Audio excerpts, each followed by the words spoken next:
Hello everyone. Shinzo Abe अब हमारे बीच में नहीं रहे हैं। ये एक बेहद बैड न्यूज़ है पूरे वर्ल्ड के लिए।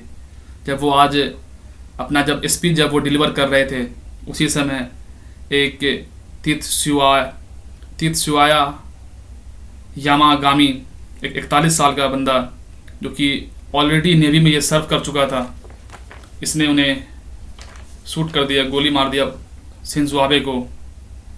तो वो अब हमारे बीच में नहीं रहे। उसी से रिलेटेड हालांकि वीडियो है कि उनकी लाइफ स्टाइल पे बेसिकली कि उन्होंने अपनी लाइफ में कैसे क्या क्या उन्होंने अचीव किया, और उनका जो भी बेसिक एक इंट्रोडक्शन था कि आखिर वो कैसे वहाँ के जो उस पोजीशन प्राइम मिनिस्टर थे वो कैसे पहुँचे। ठीक है, मैं उसके बारे में इस पर्टिकुलर वीडियो में मैं डिस्कस करूँगा मैं कि और इंडिया का क्या रिलेशन रहा जापान के साथ, यह भी मैं इसमें थोड़ा आपको बताऊंगा। चलिए हम लोग स्टार्ट करते हैं। शिंजो आबे, इनका जन्म 21 सितंबर 1954 को हुआ था और इनका डेथ आज ही के दिन, आज जो 8 जुलाई 2022 को इनका हो गया, इनका डेथ आज। तो इनके बारे में और हम फर्दर आगे बढ़ के थोड़ा बहुत जानते हैं कि जो ये काफ़ी एक पॉलिटिकल प्रोमिनेंट एक पॉलिटिकल फैमिली से ये बिलोंग करते थे शिंजो आबे इनिशियल स्टेज में, और जो इनकी फैमिली थी वो ऑलरेडी इस पॉलिटिक्स में थी। ठीक है, तो और इन्होंने अपना काफ़ी ज़्यादा एजुकेशन हासिल करने के बाद ये 1993 में शिंजो आबे इलेक्ट हुए हाउस ऑफ रिप्रेजेंटेटिव के लिए जापान में। फिर ये 2005 में ये फिर जाकर के ये 2005 में जाकर के ये चीफ कैबिनेट सेक्रेटरी बने, और 2012 में ये लीडर ऑफ अपोजिशन भी रहे शिंजो आबे।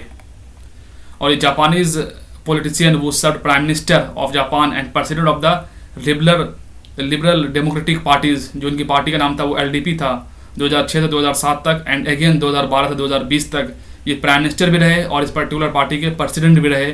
कौन? जापान के जो उसमें जो प्राइम मिनिस्टर शिंजो आबे। और जापान की हिस्ट्री में ये लॉन्गेस्ट सर्विंग प्राइम मिनिस्टर रहे जापान में। इन्होंने अपना रिज़ाइन दिया 2020 में। वो मेडिकल कॉम्प्लिकेशन की वजह से इनको एक उल्सरेटिव कोलाइटिस, एक कोई डिजीज़ है पर्टिकुलर, उन्हीं की वजह से ये पर्टिकुलर डिजीज़ की वजह से उन्होंने मेडिकल कॉम्प्लिकेशन की वजह से उन्होंने रिज़ाइन दिया।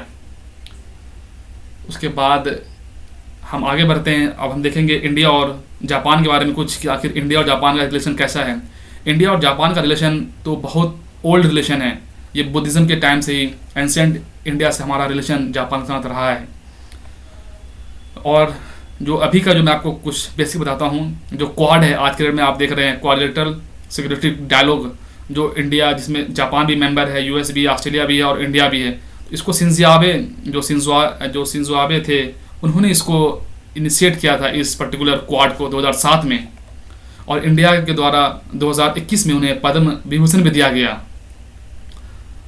जापान के prime minister, former prime minister Shinzo Abe को। तो ये काफ़ी एक उनके द्वारा काफ़ी एक अच्छा इनिशिएटिव था शिंजो आबे का, ये क्वाड। और शिंजो आबे ने अपने जापान में काफ़ी ज़्यादा उन्होंने वर्क किया। उन्होंने जो पर्टिकुलर जो उनकी पॉलिसी थी, जो उनकी डोमेस्टिक पॉलिसी थी, वो बोल्ड मॉनेटरी पॉलिसी लेकर के आए, फ्लेक्सिबल फिजिकल पॉलिसी लाए अपनी कंट्री में, growth strategy that encourages private investment. वो इन सब चीज़ों पे अपनी कंट्री में उन्होंने वर्क किया कि मॉनेटरी पॉलिसी कैसे बेटर रह सके।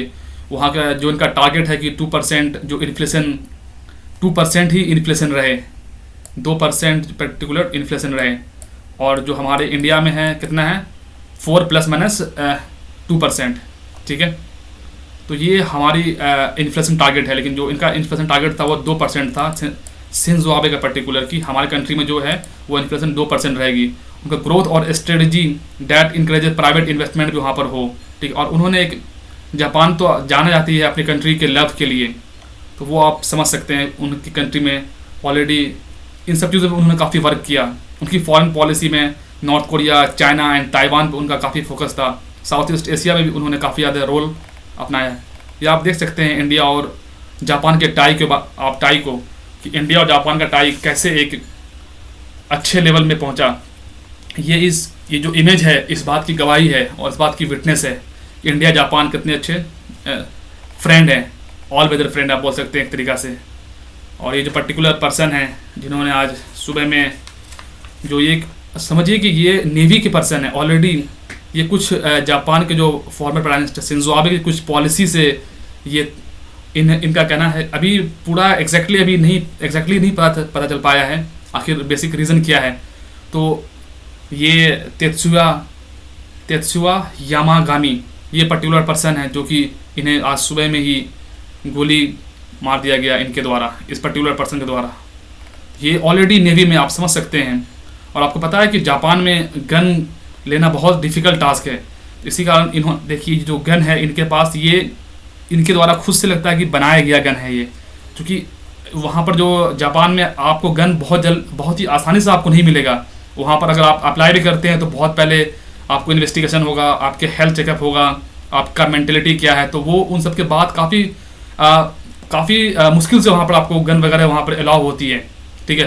तो ये तो बेसिकली इन्होंने कुछ चूँकि ये नेवी में ऑलरेडी सर्व कर चुके होंगे तो इन्हें कुछ आइडिया होगा थोड़ा बहुत। ये जो गन जो बेसिकली है, ये पर्टिकुलर गन ये इन्होंने खुद से ही बनाया होगा, क्योंकि जैसा ये दिख रहा है, क्योंकि ये कोई मॉडर्न गन नहीं दिख रहा है ये बेसिकली जो इस पर्टिकुलर पर्सन के हाथ में है, ठीक है। तो ये थे शिंजो आबे से रिलेटेड कुछ बातें जो कि मैं आपको इस पर्टिकुलर वीडियो में आपको एक्सप्लेन किया हूँ। और एक और चीज़ की, अगर जैसे कि अगर कोई पर्सन अगर जैसे कि जापान में अगर कोई गन अगर लेता भी है, अगर उससे वो वायलेट करता है तो उसे 3 से 5 साल की उसे सज़ा भी हो सकती है, और 10 मिलियन जो वहाँ का जो करेंसी है उस पर्टिकुलर में उसको फाइन भी हो सकता है। तो ये एक सोचने वाली बात है कि इस पर्टिकुलर पर्सन जो है शिंजो आबे की कुछ नेवी की जो उनकी कुछ पॉलिसी है उसके वजह से वो खुश नहीं था, ऐसा रिपोर्ट में आ रहा है।